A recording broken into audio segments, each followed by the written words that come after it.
Fechemos os olhos para que possamos nos elevar, sentindo os benefícios da espiritualidade de luz que está conosco, dos amigos espirituais que doam seus fluidos benéficos, seus fluidos salutares, para reparar a nossa energia. E eles transmitem amor, transmitem discernimento, também transmitem imagens para direcionar em nossos estudos. Eu agradeço, Senhor meu Deus, por estar unida em seu nome com os meus irmãos aqui presentes, encarnados e desencarnados, que possamos estar envolvidos com Jesus e que eu possa estar recebendo as inspirações do mentor Erasmo Gurgel neste trabalho de luz, propagação do Evangelho e da doutrina espírita. Nós agradecemos por este momento. Graças a Deus, graças a Jesus. A palestra de hoje tem como tema a parábola do joio e do trigo. E nós utilizamos o Evangelho de Mateus, capítulo 13, versículos de 24 a 30. Jesus contou então que o reino dos céus é semelhante a um homem que semeou boa semente no seu campo. Mas, enquanto os homens dormiam, veio o inimigo e semeou o joio no meio do trigo. A erva cresceu, produziu frutos e apareceu o joio. Os servos do dono da casa perguntaram: Senhor, não semeou boa semente no seu campo? De onde veio o joio? E o Senhor então disse: um inimigo fez isso. Os servos perguntaram: quer que arranquemos o joio? Mas o dono da casa disse: não, para que ao separar o joio, não arranque também o trigo. Deixe-os crescer juntos. No tempo da colheita, direi aos ceifeiros: separem primeiro o joio, atem em feixes para ser queimado. O trigo reservem nos celeiros. Assim, nós podemos compreender, seguindo o livro As Parábolas de José de Souza e Almeida, o que nos diz esta parábola de Jesus. Ele explica inicialmente que o joio é uma gramínea muito parecida com o trigo, mas o joio é nocivo para nós. Na terra, o mal coexiste com o bem. Por toda parte nós percebemos o mal se alastrando, mas também podemos observar atos do bem que florescem a todo momento. Em toda parte, se tivermos olhos para ver, nós também podemos presenciar os atos do bem. Então, bons e maus convivem juntos nesta terra. São pecadores e justos que estão envolvidos o tempo inteiro, mas que na hora oportuna, na hora propícia, serão separados. Ele diz: enquanto os homens dormiam, nós todos devemos ficar atentos. Porque se nós sabemos que o bem e o mal coexistem, está por toda parte, nós não sabemos quando as pessoas são boas ou más. Nós não sabemos quando as situações podem nos agredir ou facilitar a nossa jornada. Nós não sabemos quando nós podemos ser invadidos por pensamentos maus, por pessoas então que vêm dificultar a nossa jornada. Quando nossa casa e nossa família poderão ser invadidos pelo mal. Então nós não podemos dormir, nós precisamos ficar atentos em todas as circunstâncias da vida. Até porque José de Souza e Almeida diz que os maus, encarnados e desencarnados, são ainda inferiores. Eles semeiam o mal, são perturbadores e vão semear a discórdia, os infortúnios e a infelicidade. O joio, então, representa todos os maus, novamente encarnados e desencarnados. Todos os maus que não desejam evoluir espiritualmente.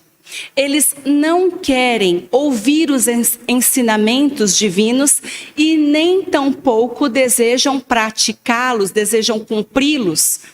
Eles desejam permanecer no caminho do crime, da maldade, dos vícios. Mas, se nós contemplarmos a humanidade, como eu falei anteriormente, nós perceberemos o mal que se alastra em todos os lugares. E muitas pessoas se questionam por que é que Deus permite que tudo isso aconteça? Por que é que Deus permite a convivência entre maus e bons? Ora, Deus poderia impedir esta convivência se isso fosse o melhor para todos os homens. Mas Deus não quer que nenhum de seus filhos se perca, a exemplo da ovelha desgarrada. Ele quer a salvação de todos os seus filhinhos. É por isso que ele permite que maus convivam com bons, porque desta forma podem apressar a sua regeneração exatamente pelo contato com os bons. Eles conseguem aprender através dos bons exemplos e das virtudes dos bons. Erasmo diz que aqueles que se consideram bons, então aí surge nossa primeira reflexão: será que nós somos bons ou maus? Aqueles que se consideram bons não devem ser tímidos, devem falar as suas palavras de bondade, devem realizar os seus atos de bondade, exatamente para que sejam vistos por todos, ouvidos por todos, porque as virtudes dos bons, claro, nós não somos perfeitos, mas alguns já têm belas virtudes em si.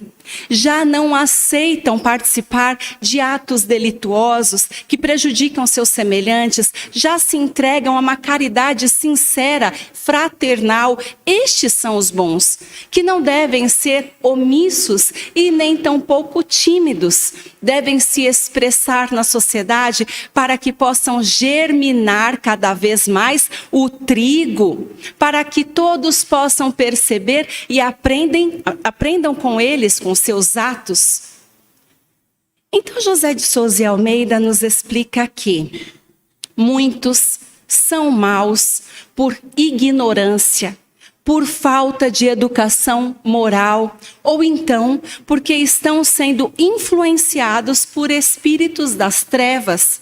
Eles não são verdadeiramente rebeldes, recalcitrantes ou obstinados no mal.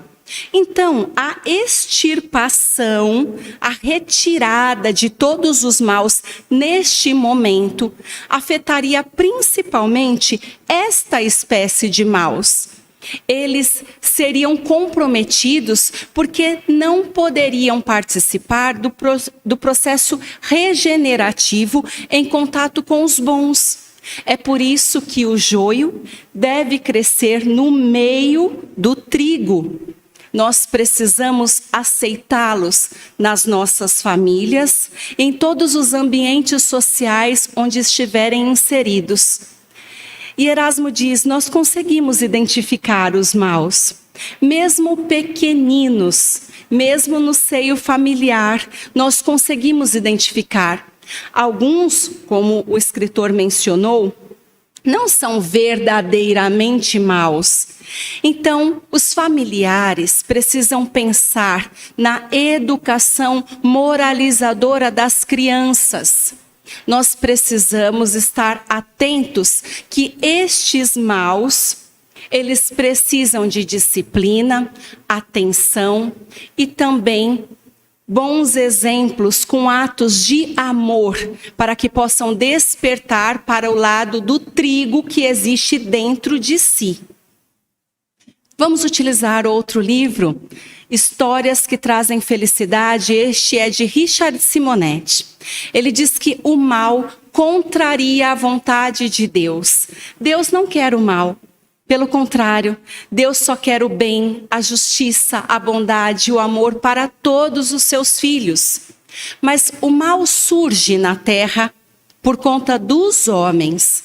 Surge quando nós deixamos de observar as lições de Jesus, quando nós deixamos de praticá-las, quando nós estamos envolvidos com viciações, com mazelas morais e com crimes do pequenino ao pior deles. Somos nós que permitimos que o mal se alastre na sociedade. E eu disse, do menor ao pior deles. Nós também produzimos o mal através dos nossos próprios pensamentos.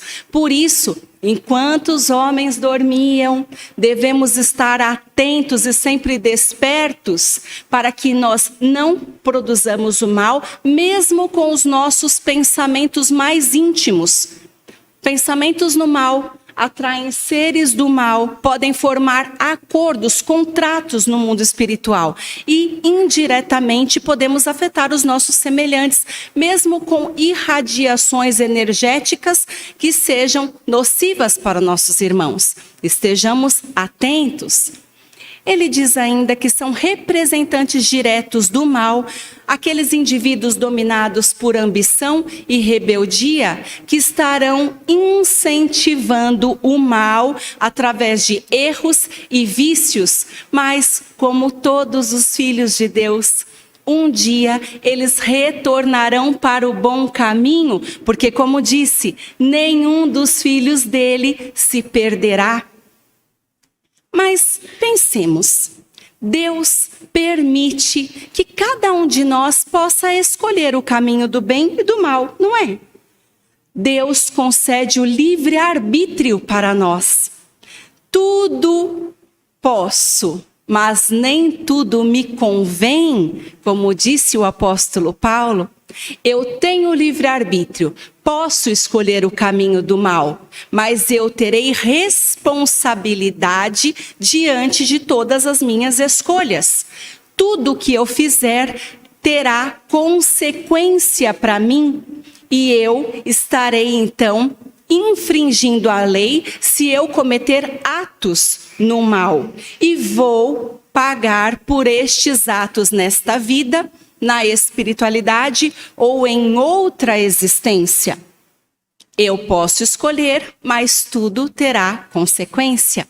E Deus poderia esmagar o mal se Ele quisesse, mas isso impediria que cada um de nós pudesse escolher e tivesse iniciativas.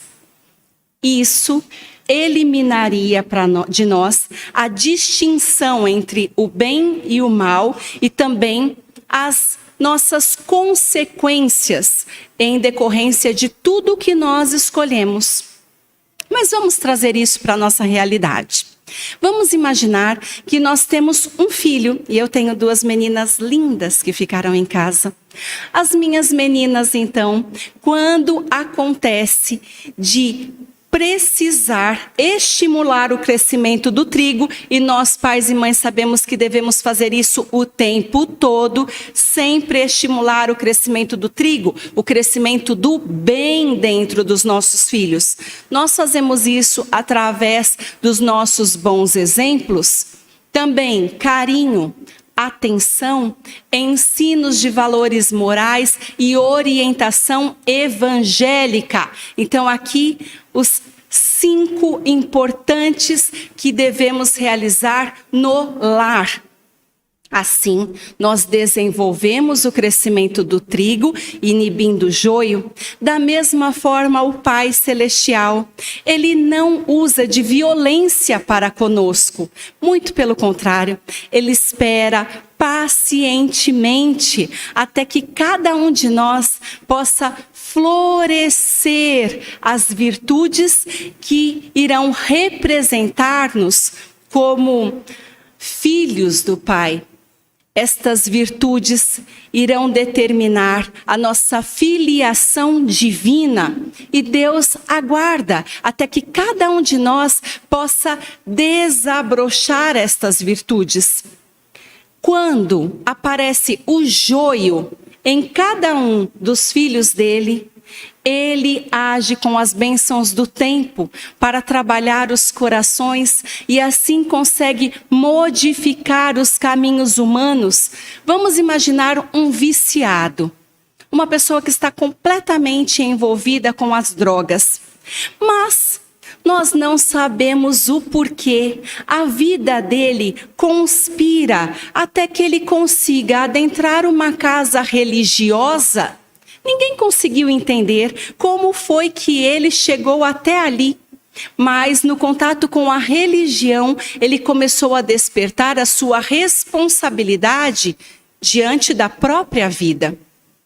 Numa outra situação, os pais, um casal que é rebelde um com o outro, está vivenciando desencontros, desavenças, eles não se toleram, mas de repente ela que aguardava por anos e anos até que lhe enviassem um bebê, está agora grávida.